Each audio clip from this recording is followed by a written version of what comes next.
Bismillahirrahmanirrahim. Assalamualaikum warahmatullahi wabarakatuh.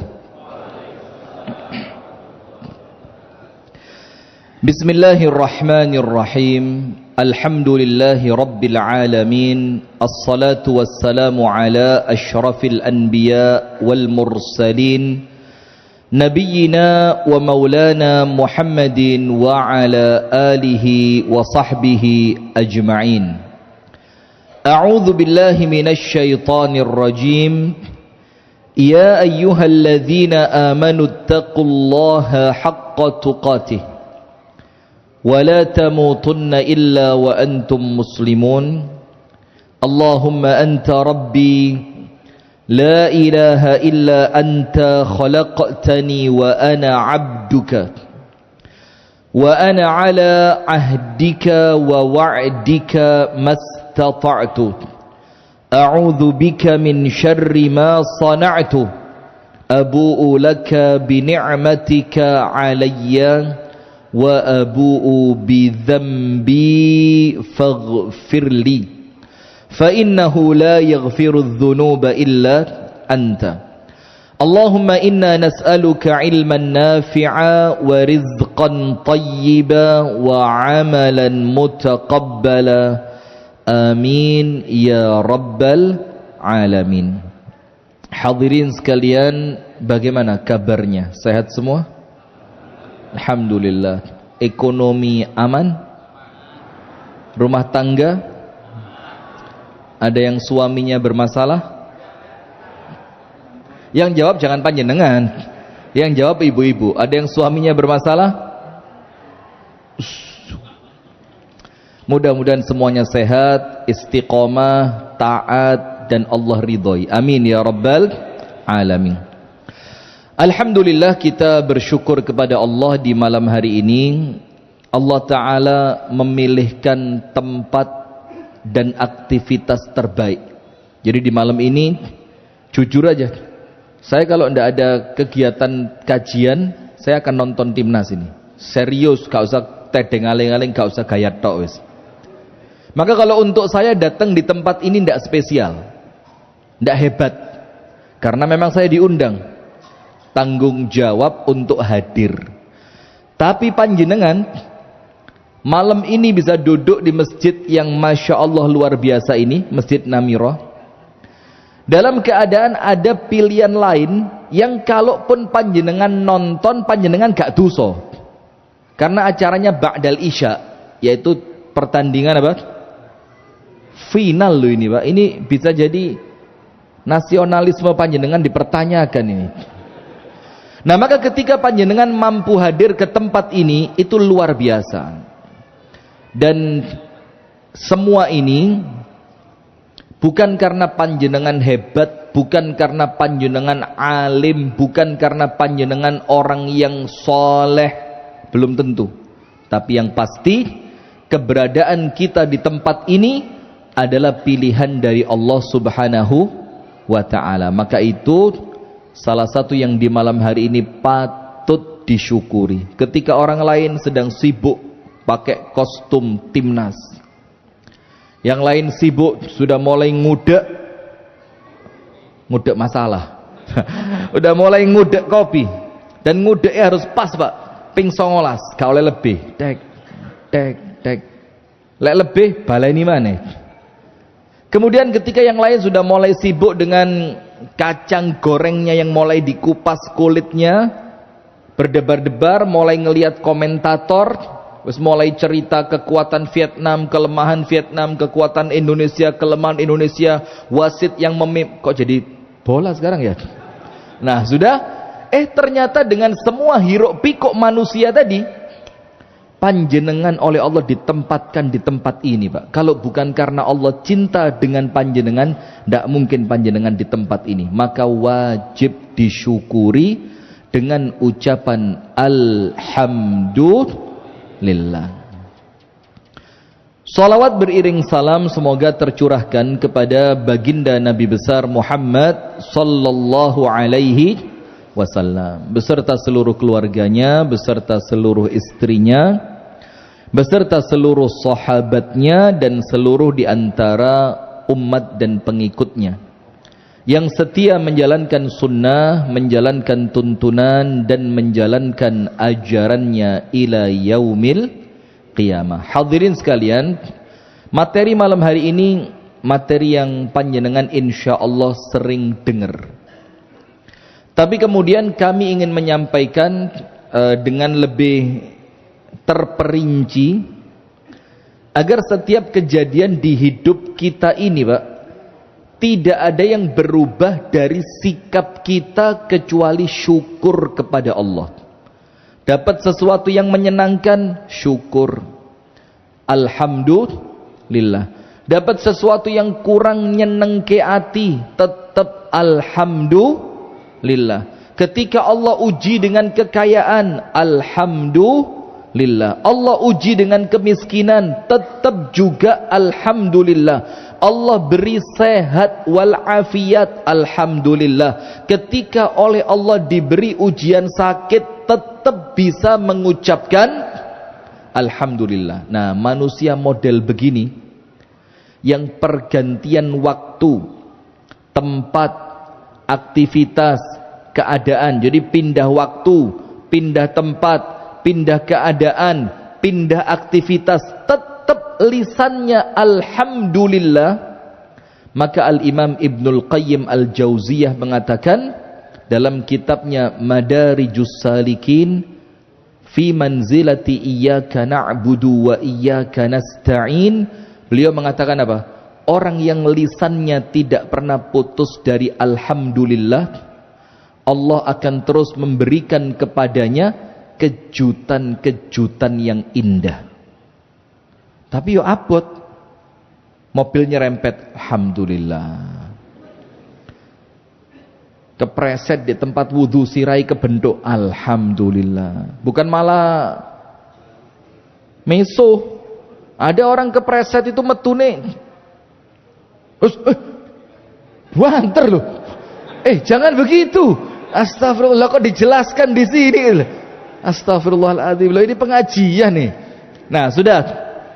Maka kita ini perlu ikhtiar bagaimana caranya keadaan apapun yang menghampiri kita, lisannya gak berubah. Alhamdulillah. Saya awali.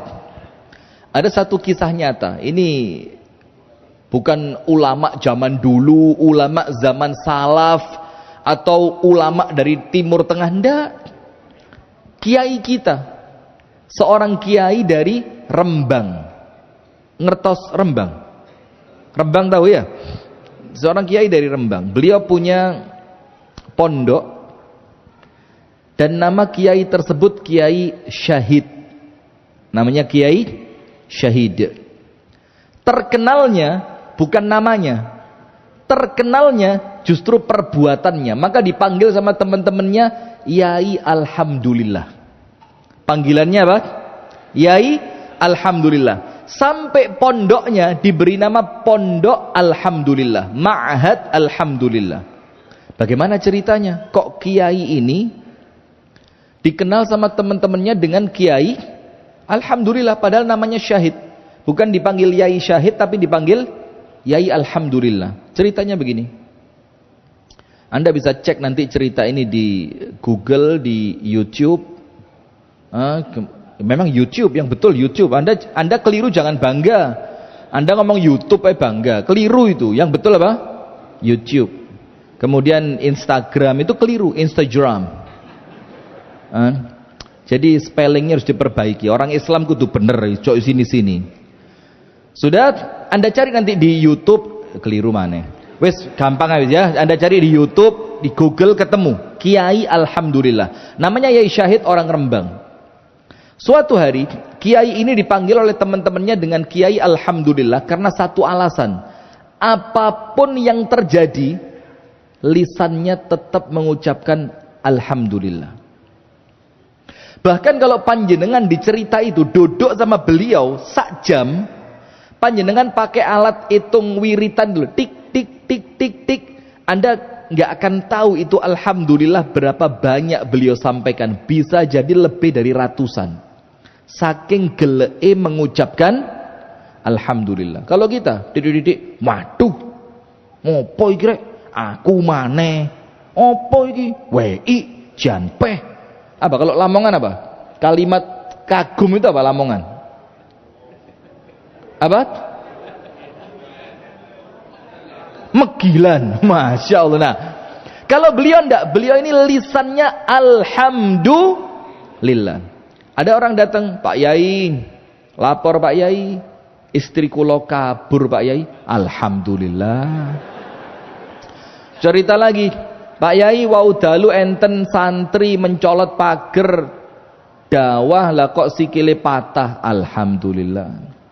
Pak Yai niki berase ten pondok pun telas Pak Yai, artone nggih mboten enten. Alhamdulillah. Pokok apapun alhamdulillah. Suatu hari Yai Syahid ini jalan sama teman-temannya Rembang ke Semarang, satu rombongan. Pas jalan, zaman belum ada tol Pak, sekarang sudah ada tol, naik tol enggak ketemu itu. Kalau panjenengan Rembang Semarang, itu ada tempat di daerah Demak. Itu yang sungai di pinggir jalan pas, perempuan mandi di sana. Sudah waktu rombongannya Pak Yai lewat menjelang maghrib, itu pas perempuan-perempuan ini di pinggir jalan di sungai tersebut lagi mandi. Ini namanya perempuan mandi, pakaiannya ya apa? Gamis kan? Perempuan mandi di sungai, mohon maaf nggih, pakaiannya kan kemben, bahkan tidak jarang dari mereka yang mungkin bahkan bagian atasnya mungkin wallahu a'lam tidak tertutup. Ketika rombongannya Yai Syahid ini lewat dengan kiai-kiai yang lain satu mobil, kiai yang lain ketika melihat dengan tidak sengaja semuanya kompak astagfirullah. Yai Syahid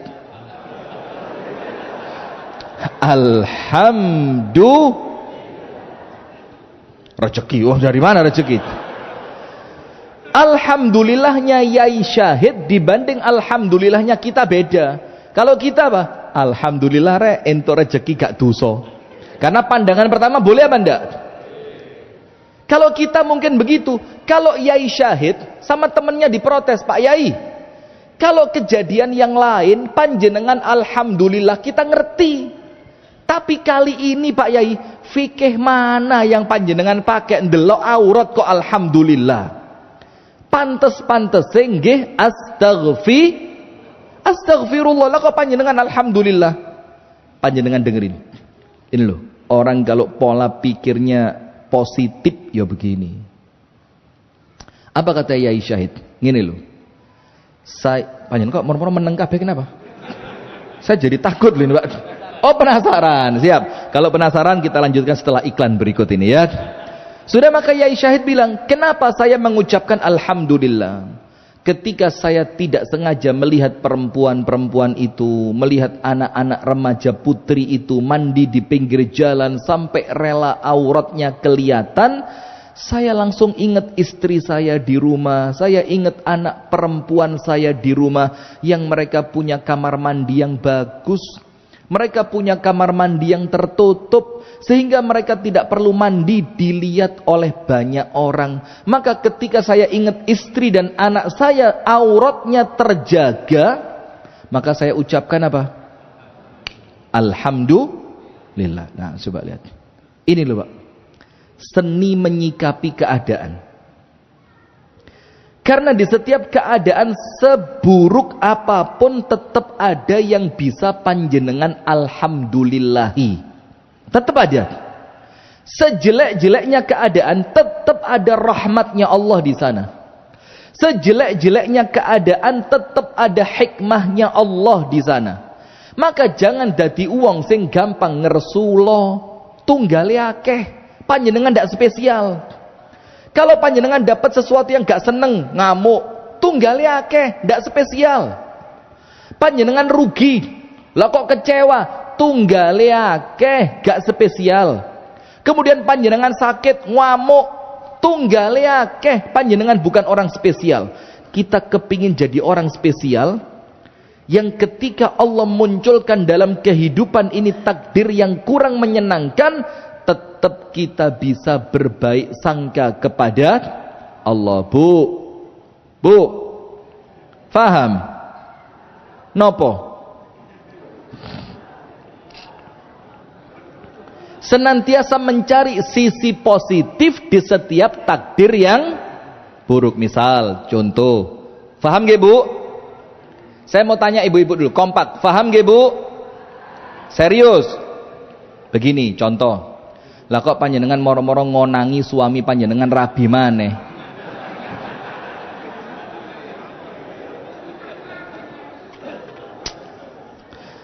Dari lisan panjenengan yang pertama kali keluar nopo Bu?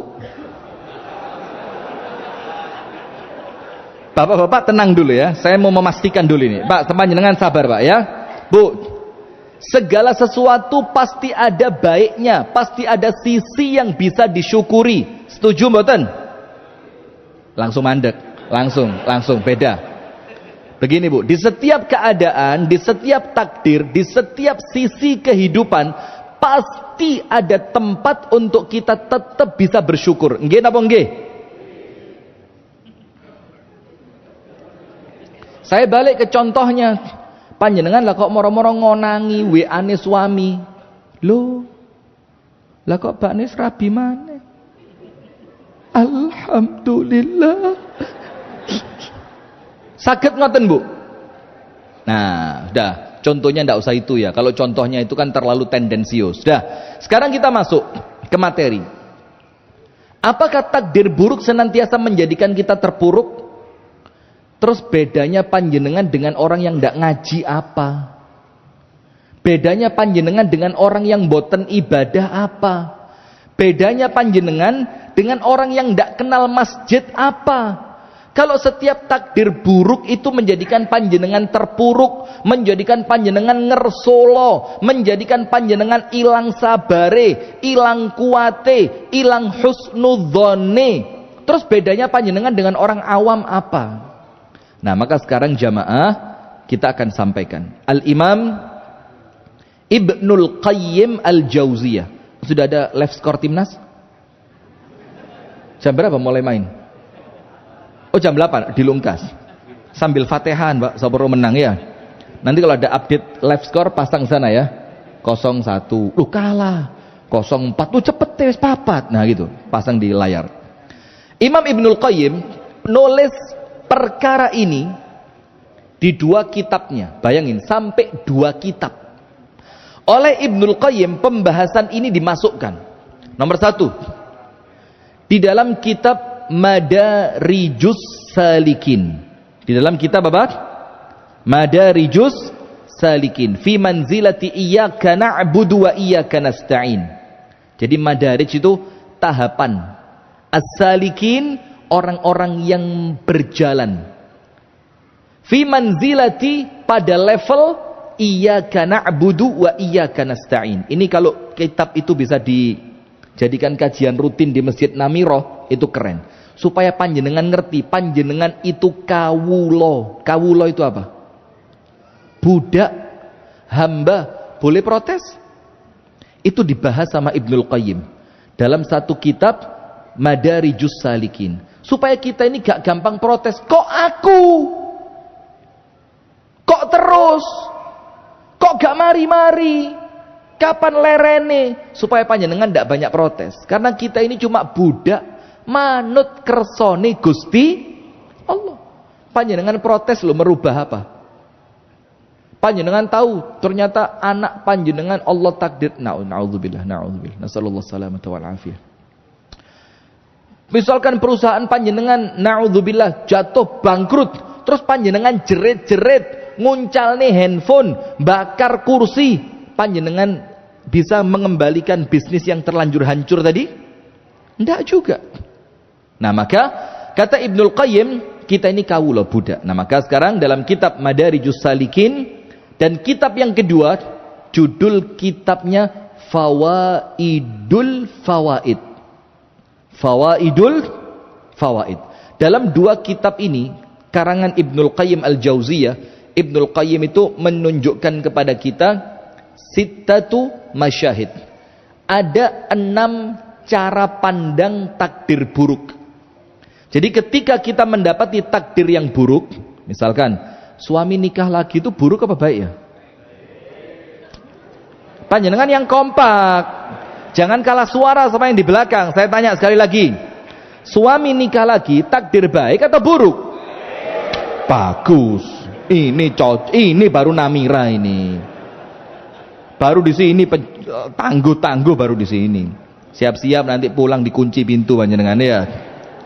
Untuk laki-laki mungkin baik, untuk perempuan mungkin dianggap buruk. Nah, sekarang ada 6 cara pandang agar ketika kita mendapatkan takdir yang buruk itu kita tidak terpuruk, maka kita akan tetap bisa mengambil nilai positifnya.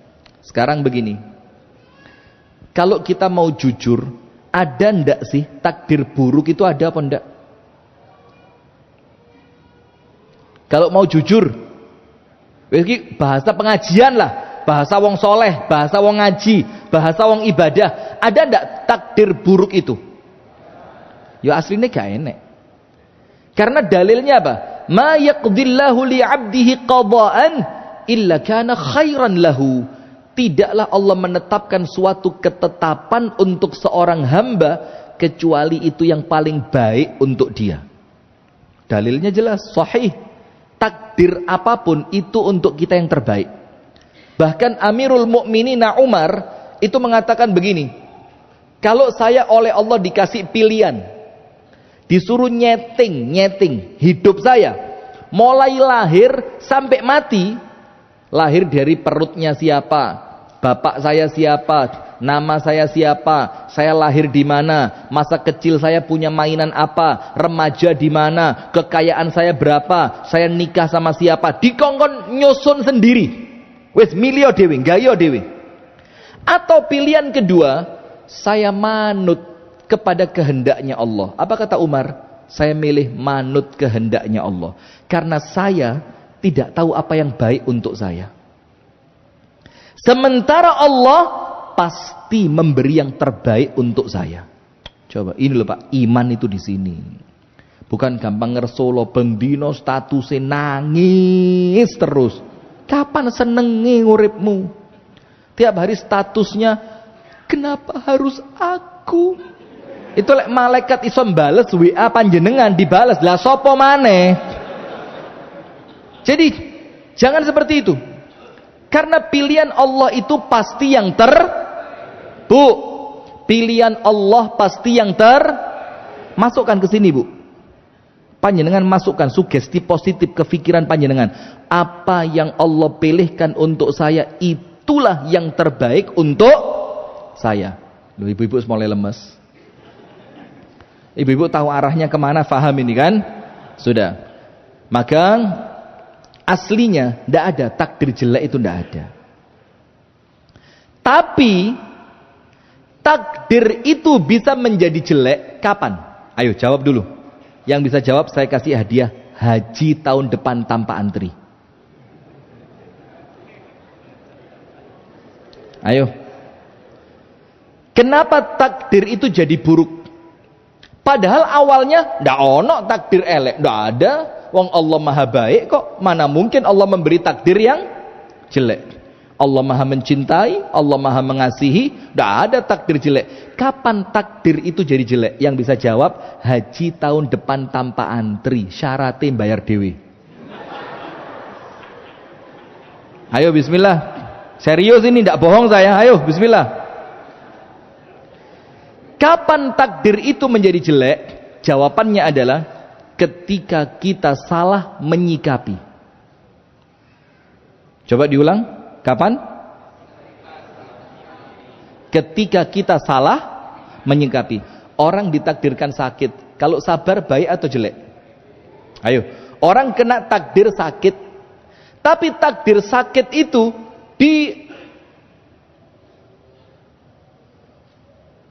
lali ya wis.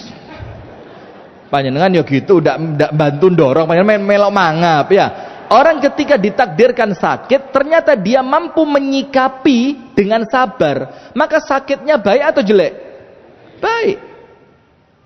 Orang ditakdirkan bangkrut, tapi setelah bangkrut semakin dekat dengan Allah, dia introspeksi, muhasabah, tobat, jadi ahli masjid, maka bangkrutnya jelek atau baik? Baik. Aslinya gak ono sing elek. Suami panjenengan nikah lagi. Ya wis, ganti. Saya mau menenangkan kok malah digusak. Gak usah kasih tau wis. Misalkan, ternyata panjenengan ambil positifnya. Alhamdulillah.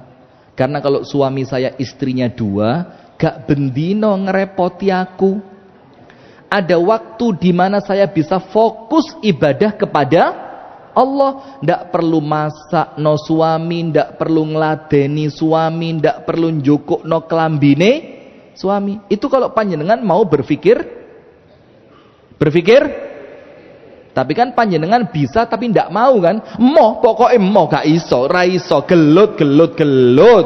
Gelut eker-ekeran pokoknya gak iso damai, ndak bisa. Kalau iso eker-ekeran kenapa harus damai? Itu prinsip, pegang Bu.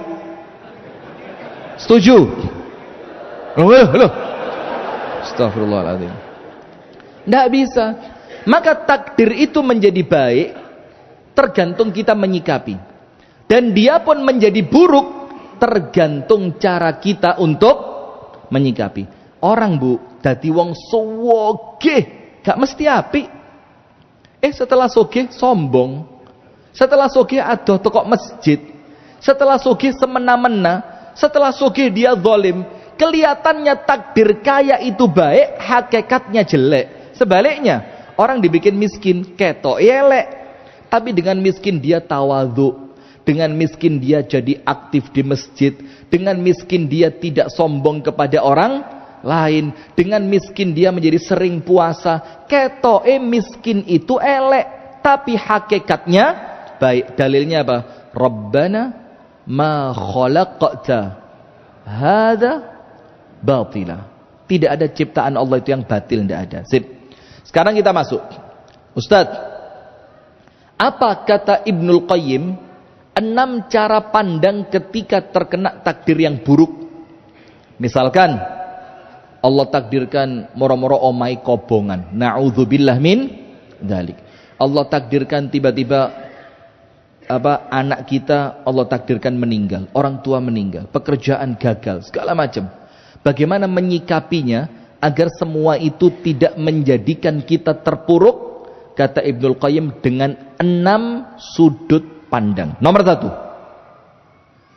Yang pertama, Al-Imam Ibnul Qayyim Al-Jauziyah mengatakan, al-awwal mashhad at-tauhid. Nomor 1, pandang dengan kacamata tauhid. Kacamata apa, Pak? Tauhid. Tauhid itu apa sih? Tauhid itu ya pokok kabeh diserahkan kepada Allah. Hidupku, matiku, ibadahku semua untuk Allah. Lahirku karena Allah, rezeki dari Allah, sakit kehendak Allah. Itu namanya masyhad, pola pikir atau cara pandang dengan kacamata tauhid. Nah, orang ketika kena musibah, memandang musibah itu dengan kacamata tauhid, itu maksudnya 2. Nomor 1, Rasulullah mengatakan apa? Kalau terkena sesuatu yang buruk, jangan sampai mengucapkan seandainya. Karena seandainya itu membuka pintu untuk setan ngerusak iman panjenengan. Karena kalimat seandainya itu ada unsur mengingkari takdir. Coba biyen gak rabi mbek wong iki. Nah, itu ada unsur apa? Panjenengan mengingkari takdir. Panjenengan tidak ridha dengan takdir. Dan itu berat. Karena takdir itu termasuk rukunnya iman. Bukan cabang, rukun, pondasine iman. Itulah yang menjadikan saya dan panjenengan saat ini di masjid ini, itu iman kita. Takdir kepada Allah, yakin itu diatur oleh Allah. Maka Nabi Muhammad mengatakan apa? Ojo ngomong seandainya. Terus ngomongnya bagaimana? Qaddarullahu wa ma syaa fa'al. Atau qadarallahu wa ma syaa fa'al. Ini merupakan takdirnya Allah, dan apa yang Allah kehendaki pasti terjadi. Ini merupakan apa? Takdirnya Allah, dan yang Allah kehendaki pasti terjadi. Itu nomor 1, tauhid dulu. Anda mendapatkan keadaan yang paling titik nadir dalam hidup Anda. Ngerti titik nadir? Titik nadir wis ente-entean wis, pol-polan. Anda mendapati itu. Anda bilang apa? Memang ini yang Allah kehendaki untuk saya. Itu nomor satu. Maka setiap panjenengan zikir pagi dan petang, kan ada zikir apa? Raditu billahi rabba wabi Muhammadin. Yang pertama apa? Raditu billahi rabba. Panjenengan faham kan kalimat Rabb itu yang mengatur, yang menguasai, yang memiliki, yang menghidupkan, yang mematikan, itu Rabb. Maka kalau panjenengan mengatakan raditu billahi rabba, panjenengan sedang mengatakan di pikiran panjenengan, aku ridho dengan ketetapannya Allah. Berapapun istri suamiku, aku ridho.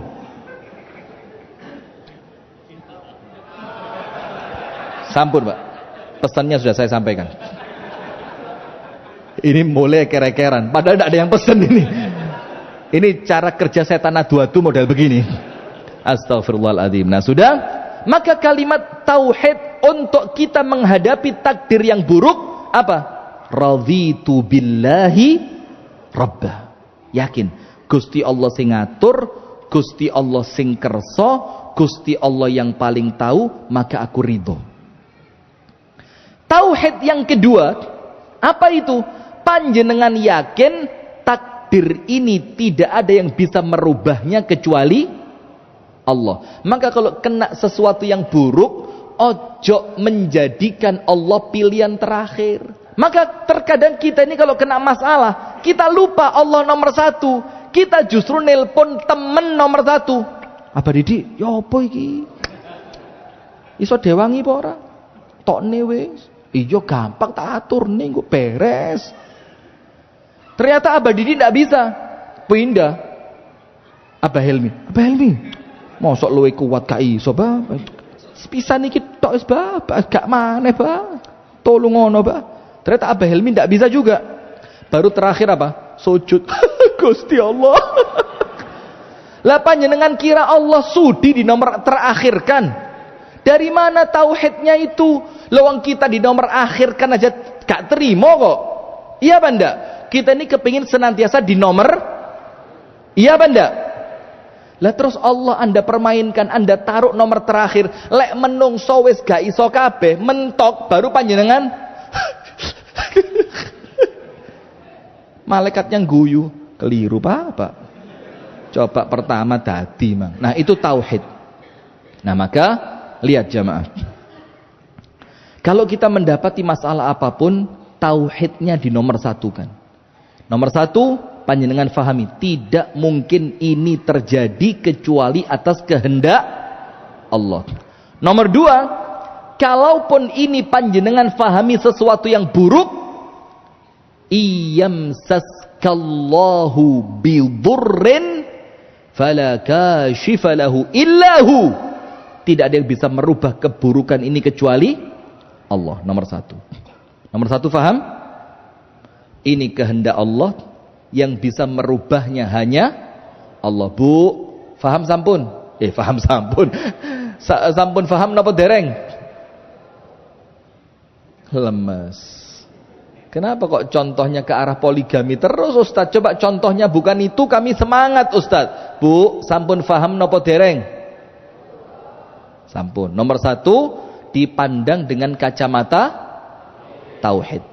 Nomor dua, ketika muncul takdir yang buruk, istri saya dengerin enggak ya ini ya? Nanti saya share linknya ke istri saya, cek dirungok nih. Tadi ojo bingung, setelah takdir Gusti Allah, gak usah panik. Nomor dua, ketika terjadi sesuatu takdir yang panjenengan anggap elek, tidak sesuai expect. Oh ya ngerti ternyata lamongan ya. Tidak sesuai ekspektasi panjenengan, tidak sesuai apa yang panjenengan harapkan. Nomor dua, kata Ibnu Qayyim, ats-tsani mashhadu al-'adl. Pandang dengan kacamata keadilannya siapa? Allah. Sekarang saya mau tanya. Yakin Allah Maha Adil? Yakin Allah Maha Adil? Bu. Yakin Gusti Allah Maha Adil? Sip, yakin. Kalau panjenengan yakin Allah Maha Adil, ada ndak takdir yang kemudian menzolimi panjenengan?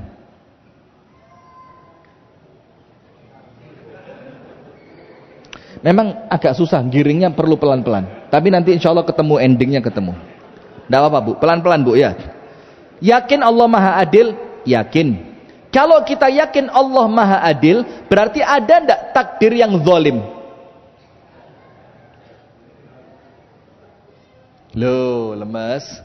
Ada ndak takdir yang zalim? Tidak ada. Berarti kalau takdir itu buruk, yang salah siapa? Yang salah siapa? Diri sendiri. Sekarang panjenengan cek ayatnya. Allah Ta'ala berfirman dalam surah Asy-Syura ayat 30. وَمَا أَصَابَكُم مِّن مُّصِيبَةٍ فَبِمَا كَسَبَتْ أَيْدِيكُمْ. Apapun musibah, keburukan, takdir sing elek, takdir yang buruk yang menimpa kalian, apa Allah firmankan? فَبِمَا كَسَبَتْ أَيْدِيكُمْ. Salahmu dewi. Sekarang begini, ada orang Allah takdirkan sakit. Ada penyakit datang tanpa sebab? Tidak ada. Secara umum kalau kita bicara keumuman, pasti ada sebabnya. Ketika begini, ada anak kecil sepeda motoran, rodanya 2, sama dia dibikin cuma 1, situ diangkat, dang, jumping. Jangan niru di Instagram saya, itu ahli pak, profesional. Kalau panjenengan belum ahli jangan, nanti jadi masalah. Maka saya tulis di bawahnya, hanya dilakukan oleh ahli dan profesional. Ngangkat sepeda, dang. Ada anak kecil sepeda motoran diangkat, endingnya sesuai harapan netizen. Ngerti? Ngeblak, bang. Bani pecah, sikile tugel papat, sirai pindah nang menaranya Namira, mencelat. Saya mau tanya, pantas enggak dia dapat takdir itu? Pantas enggak? Kalau ngomong manusiawi pak, ya pantas. Lawang lekmu sepedaan ngawur, bane loro mbek mbok gawe mek siji, gasnya diteken, dibilang hati-hati rawan kecelakaan, Anda malah ngece. Oh, rawan kan untuk awam. Untuk saya tidak rawan. Lah kok ternyata kecelakaan. Allah adil apa tidak? Nah, maka fahami semua takdir buruk itu bukan karena Allah jahat, tapi karena keadilan Allah, karena memang kita menuju pada takdir tersebut. Dalilnya apa? Fa'alhamaha fujuraha wa taqwaha. Allah bikin 2 jalan. Jalan fujur, endingnya neraka. Jalan takwa, endingnya surga. Yang milih siapa? Yang milih siapa? Kita. Kalau kita milih jalan fujuraha, lah kok terakhir melbu neraka, maka jangan salahkan siapapun, karena itu keadilan Allah untuk kamu yang telah memilih jalanmu. Dan ketika ada orang bertakwa, endingnya surga, ya memang itu karena keadilan Allah Subhanahu wa ta'ala. Tidak ada takdir jelek kecuali karena kita sendiri. Maka itu memandang dengan pandangan keadilan Allah. Tidak ada bu, Allah zalim sama kita, tidak ada. Maka dalam surah Fussilat ayat 46 Allah berfirman, wa ma rabbuka bidhallamin lil abid. Tidak ada ceritanya Allah zalim kepada hambanya. Betul mboten bu? Ada Allah zalim? Tidak ada. Berarti kalau terjadi sesuatu yang kurang menyenangkan di dalam hidup panjenengan, yakini ini Allah adil, tapi memang saya yang milih jalan salah, maka endingnya rusak, endingnya buruk. Orang na'udzubillah ya, ini saya mohon maaf sekali, mungkin contohnya rumah tangga. Orang kalau rumah tangganya rusak, salahnya siapa?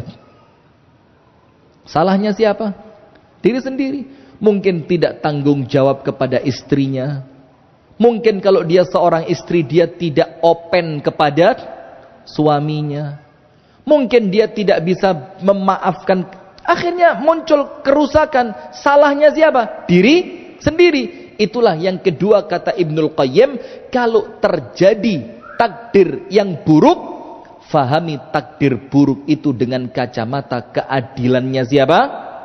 Allah. Yang ketiga, as-salis, masyhad ar-rahmah.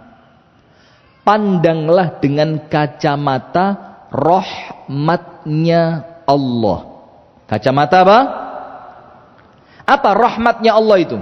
Begini, Allah Ta'ala berfirman, wa rahmati wasi'at kulla syai'. Rahmatku meliputi segala sesuatu. Berarti apapun yang terjadi tidak pernah luput dari kasih sayangnya Allah. Sekarang begini, ya Allah, kok takdirku elek ngini? Panjenengan pernah tahu enggak, Bu? Tapi ya mohon maaf ya, ini bukan untuk menghina, merendahkan, merasa lebih baik. Wallahi bukan karena itu. Tapi kita mau ngasih apa? Contoh supaya kita ini ngeh. Misalkan, ini misal ya, jangan panjenengan bayang no. Kira-kira sopo sih disebut ustadz? Tidak ada. Ini contoh. Misalkan contohnya seorang artis. Waktu hidup sakarepe dhewe, tidak mau diatur sama syariat, tidak mau tunduk dengan aturan Allah. Berapa live score timnas? Berapa? Masih 0-0. Aman, bagus. Terima kasih saya. Anda luar biasa loh. Kita ceramah ngotot lah kok nonton live score timnas loh, masya Allah. Tapi tidak apa-apa saya. Jazakallah khair. Kita masih tenang ini. Kalau Indonesia kalah jangan disebut ya. Semua kok ngomong 0-0 terus saya. Alhamdulillah. Sudah ada artis lah contohnya ya. Waktu hidup pergaulannya bebas. Narkoba, minuman keras, pergaulan bebas, buka aurat, tidak mau taat. Waktunya sholat dia tidur, waktunya orang puasa dia makan-makan. Sampai akhir kehidupannya Allah takdirkan dia kena penyakit yang begitu berat, yang dokter angkat tangan. Katakan mungkin ya, na'udzubillah, Allah takdirkan kena kanker yang sudah menjalar ke seluruh tubuh, stadium 4 lanjut. Dokter bilang umurmu sisa 3 bulan. Takdir baik atau takdir buruk?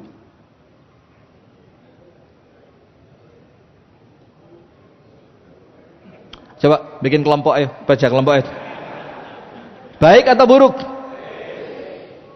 Kalau kasat mata manusia, ya buruk. Wong sakit parah. Kanker stadium 4 lanjut sudah menjalar ke seluruh tubuh. Sisa umur tinggal 3 bulan.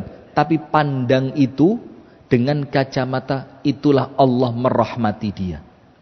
Kenapa? Karena tidaklah seorang hamba itu sakit kecuali penyakit itu menjadi penghapus dosa. Boleh jadi Allah sayang kepada dia. Allah lihat dosamu akeh le, dosamu akeh nduk, supaya kamu datang kepadaku ketika meninggal dalam keadaan bersih, aku bikin kamu sakit. Dan Allah takdirkan dia ketika sakit bisa sabar, sehingga ketika kematian datang dosanya sudah habis, 0. Itu memandang takdir dengan pandangan rahmat. Maka itulah Rasulullah bersabda, la yazalul bala'u bil mu'mini wal mu'minati fi nafsihi wa malihi wa waladihi. Akan terus musibah itu datang kepada siapa? Orang beriman, mau laki ataupun perempuan. Jadi wong Islam itu lek uripe gak penak-penak nemen, malah bener. Karena Rasul yang mengatakan akan terus datang ujian kepada orang beriman, entah laki ataupun perempuan. Apa ujiannya? Di dalam dirinya, atau anaknya, atau hartanya. Di antara 3 ini. Kalau tidak kena kita, kena harta kita. Kalau tidak kena harta kita, mungkin lewat anak kita, dan tidak menutup kemungkinan telu-telune kena. Awake kena, hartanya kena, anake kena. Na'udzubillah min dzalik. Tapi subhanallah, apa Rasul katakan dalam lanjutan hadis ini? Hatta yalqallah, sampai kalau dia wafat, walaisa alaihi khati'ah, dosane wis entek blas. Entek kemana? Yo dihapus ketika dia sabar menghadapi musibat. Nomor 3, rahmat. Nomor 1 apa? Tauhid. Ojo panik, jangan bingung. Ini kehendak Allah, yang bisa menyelesaikan hanya Allah. Raditu billahi rabban. Iyamsaskallahu bidurrin fala kashifa lahu illa hu. Nomor 2, adil. Tidak mungkin takdir jelek itu datang kalau bukan karena keadilannya Allah. Mungkin kita kecelakaan karena nyetirnya ngawur, adil. Mungkin kita bangkrut karena gaya hidup kita boros, mungkin adil. Mungkin kita tidak lulus, karena apa? Karena memang kita ini ketika belajar tidak serius, adil. Seperti itu. Loh, rumah tanggaku kok begini? Iling-ilingan. Sapa roh biyen rabi wong tua gak rido, adil. Loh, kok suamiku begini? Iling-ilingan. Jangan-jangan dulu milihnya karena gantengi, gak karena agamane. Ayo jujur. Mbak-mbak itu loh, yang Ustaz curhat dong. Tak lirik tok mbak aku. Oh alah, lah modelmu ngene. Ra usah. Adil. Nomor 3, rahmat. Tidak mungkin ada takdir yang buruk kecuali karena Allah ingin merahmati, Allah ingin mengampuni dosa, Allah ingin mengangkat derajat, Allah ingin mengabulkan doa. Itulah yang Allah kehendaki dari kita. Maka pandanglah dengan kacamata rahmat dari Allah. Yang keempat, bagaimana memandang takdir yang buruk agar kita tidak terpuruk. Al-Imam Ibnul Qayyim mengatakan ar-rabi'u mashhadu al-hikmah. Dengan kacamata hikmah. Hikmah itu artinya apa? Tidak mungkin sia-sia, pasti di balik takdir itu menyimpan hikmah. Contoh, angkat tangan yang diangkat Pak Prabowo jadi menteri. Angkat tangan. Menteri. Mana menteri? Menteri angkat tangan. Tidak ada. Bersyukur Pak. Karena kalau panjenengan menteri, panjenengan tidak di sini Pak. Itulah kenapa ketika saya tanya menteri angkat tangan, karena lek dadi menteri gak mungkin dek kene. Kalau panjenengan menteri di kantor, tidak ngaji panjenengan. Maka waktu Pak Prabowo nilpuni calon-calon menteri, diundang ke rumah Kertanegara untuk di briefing, wawancara, cocok apa ndak jadi menteri, kan Pak Prabowo kan telepon beberapa hari. Sampai stasiun televisi itu semua. Panjenengan tahu pada hari-hari itu HP saya matiin. HP saya matikan. Paketan entek. Sok-sokan takut ditelepon Prabowo lah, sampean sopo. Nah, sudah. Maka itulah hikmah.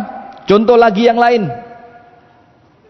Kenapa kok panjenengan miskin? Jangan tersinggung loh ya.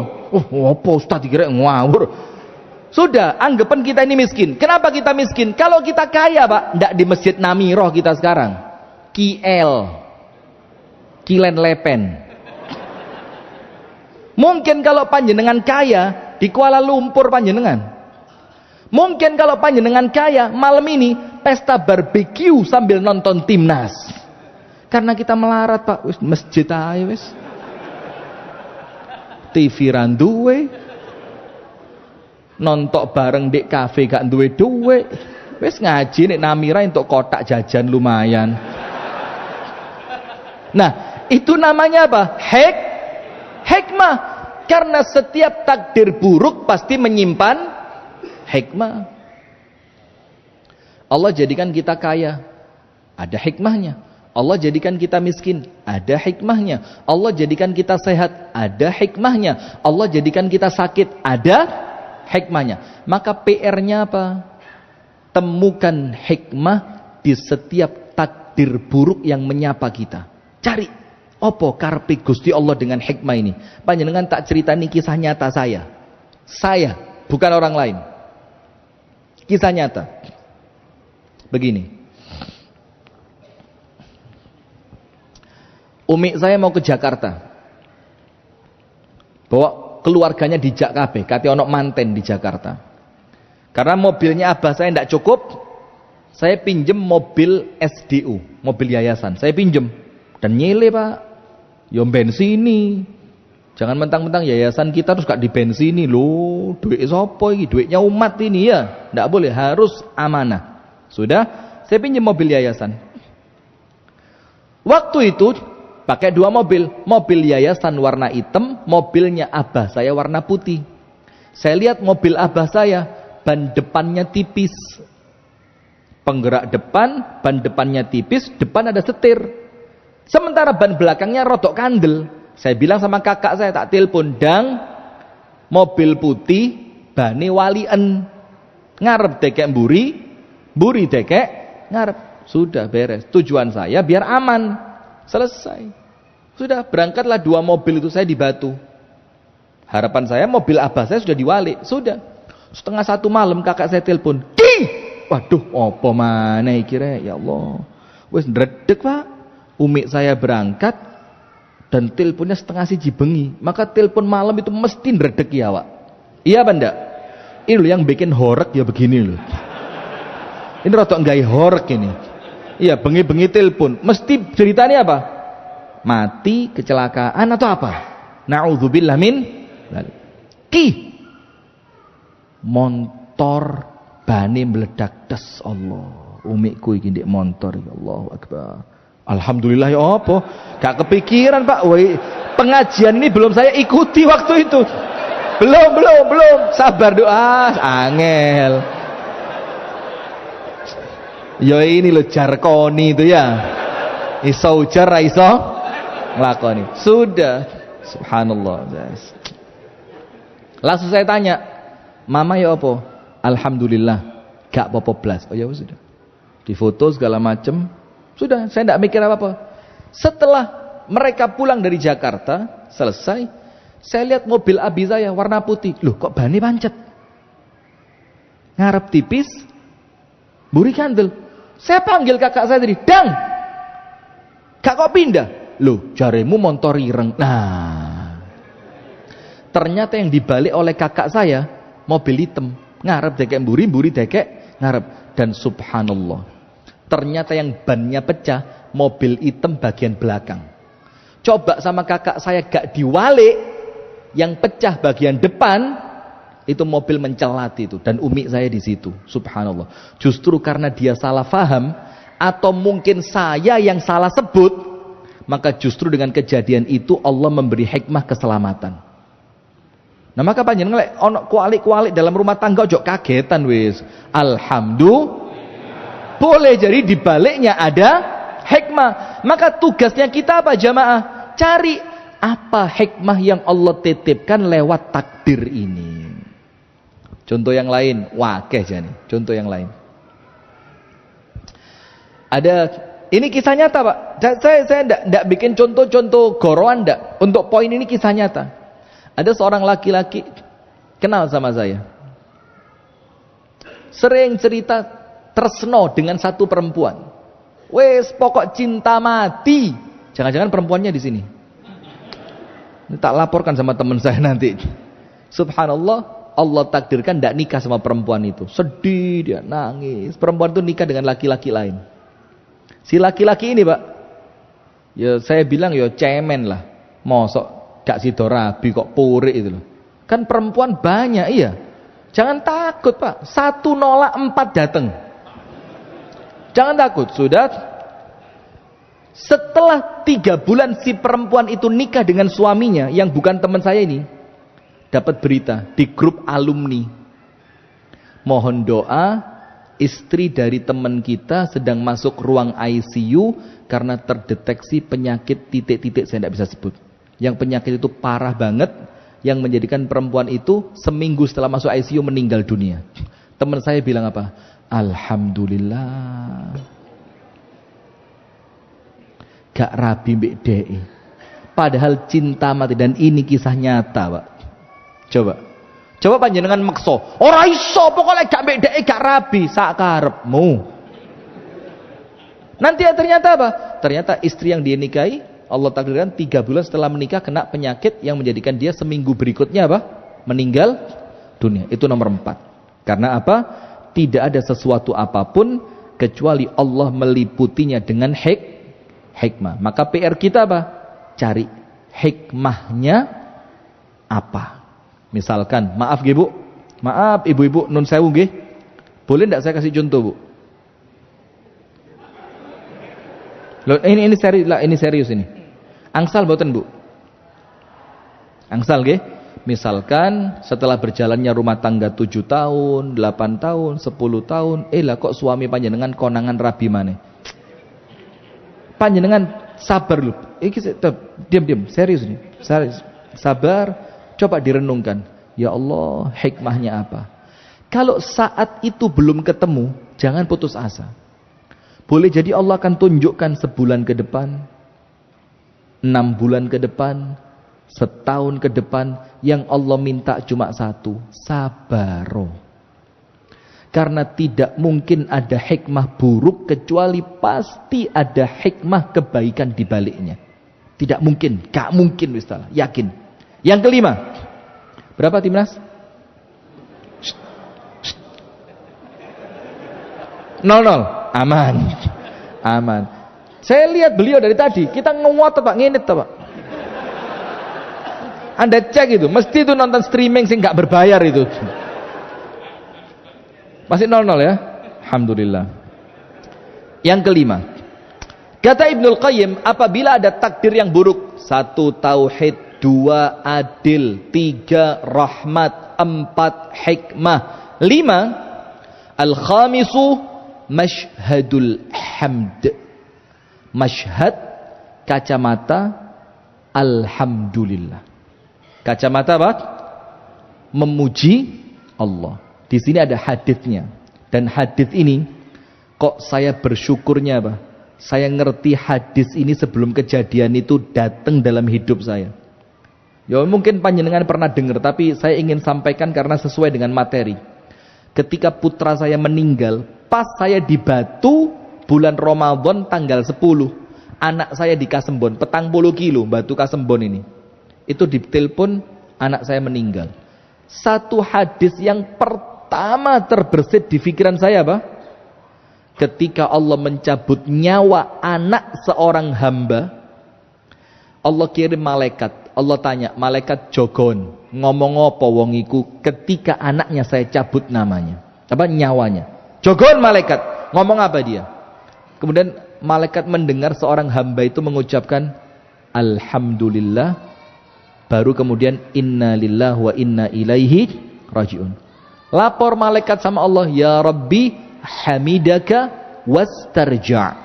Dia mengucapkan alhamdulillah, kemudian dia mengucapkan inna lillahi wa inna ilaihi rajiun.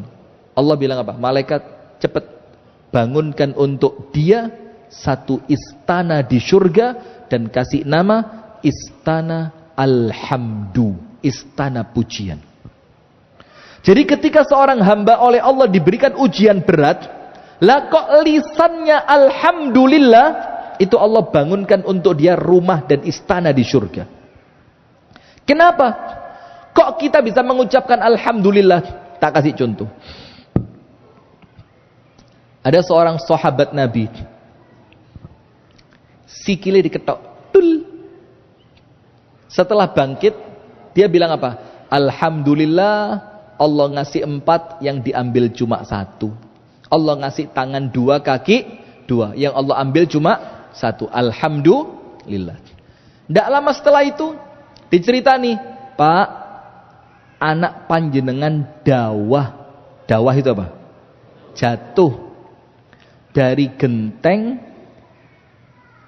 Pas jatuh kepalanya mengenai batu yang cukup besar, langsung mati di tempat. Apa kata sahabat tadi? Alhamdulillah, a'tani arba'an wa akhadha minni ibnan. Allah ngasih untuk saya 4 anak laki, yang Allah ambil cuma 1. Tidak lama setelah itu diceritani, kebunmu kobongan, alhamdulillah. Saya punya banyak kebun, yang kebakar cuma 1. Artinya apa? Kita berikhtiar, Pak. Dari semua musibah, kalau dibandingkan nikmatnya Allah, mana lebih besar? Nikmat. Rumah tangga kita ini, Pak, ada konflik? Ada. Tapi coba jujur sama diri sendiri. Antara gak enak mbek enake, mana lebih banyak? Enaknya. Kita ini sekarang sakit, panjangnya sehat kita dibandingkan sebentarnya sakit kita. Kenapa yang kita ingat sakitnya kita lupa sehatnya? Maka tetap dipandang dengan kacamata alhamdulillah. Penutup yang terakhir, karena beliau sudah ganti posisi. Tadi duduknya senden gini mulai sentek waktunya, tahu saya. Masih 00 Mas. Panjenengan donga terus 00 sampai terakhir. Yang terakhir, yang keenam, kata Ibnul Qayyim, masyhad al-ubudiyah, kacamata ibadah. Kacamata ibadah itu apa? Allah pencipta, saya seorang hamba. Maka seorang hamba itu ketika mendapati apapun yang Allah takdirkan kepadanya, sikapnya satu, memang saya seorang hamba, kudu manut. Dan manutnya saya, itulah ibadah saya kepada Allah. Itulah mengapa Umar mengatakan apa? Saya ini gak peduli mau Allah naikkan kendaraan yang mana untuk menuju Allah. Ingat tuh, Pak. Bu, turun. Bu, kita ini kepada Allah, datang kepada Allah, ada kendaraannya. Tidak mungkin tidak pakai kendaraan. Kita harus pakai kendaraan. Kata Umar apa? Dan saya tidak peduli Allah naikkan saya lewat kendaraan yang mana, mau kendaraan kaya atau miskin, gak tak gubris. Yang penting kendaraan itu menjadikanku menghambakan diri kepada Allah. Saya tidak peduli mau pakai kendaraan sugih, kendaraan melarat, gak peduli. Mau pakai kendaraan sehat atau kendaraan sakit, saya tidak peduli. Mau pakai kendaraan seneng atau pakai kendaraan susah, saya tidak peduli. Mau pakai kendaraan bahagia atau kendaraan sengsara, saya tidak peduli. Kenapa? Karena kata Umar, li'annani abdun, karena saya seorang hamba. Maka tugas saya manut, nurut, ridho, pasrah apapun yang Allah takdirkan. Baik jamaah sekalian, itu yang dapat kami sampaikan, semoga membawa sedikit pencerahan. Hadanallahu wa iyyakum ajma'in. Subhanakallahumma wa bihamdika asyhadu an la ilaha illa anta astaghfiruka wa atubu ilaik. Kurang lebihnya saya mohon maaf. Assalamualaikum warahmatullahi wabarakatuh.